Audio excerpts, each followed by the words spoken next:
ব্যাপক সাড়া। বেতন কাটলে আর আজকে না আসার জন্য যদি কারোর উপরে কোনো জুলুম হয়, বিরোধী দলনেতা দল দেখবে না, কর্মচারী, শিক্ষকের, পুলিশ কর্মীর পাশে দাঁড়াবে।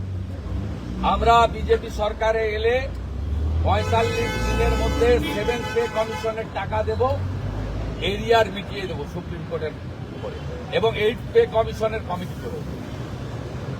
প্রত্যেকটা পুলিশ কর্মী, সরকারি কর্মচারী মিনিমাম 20 থেকে 25,000 টাকা বেতন বিজেপি আসার ৪৫ দিনের মধ্যে পাবে। বেতন বৃদ্ধি হবে। এটা ঝাঁটিয়ে বিদায় করুন। নিরপেক্ষ হন, আমাদের পক্ষে হওয়া দরকার। আপনারা ভোট নিতে যাবেন, আপনারা আইন শৃঙ্খলার দায়িত্বে থাকবেন, আপনারা ভোট গুনতে যাবেন। আপনাদের পরিবারের, আপনাদের সন্তান সন্ততির স্বার্থে ব্যাপক সমর্থন। সমস্ত কর্মচারীদের, শিক্ষক, পুলিশ কর্মীদেরকে হ্যাটসঅ্যাপ জানাচ্ছি এবং তাদের এই লড়াই সফল।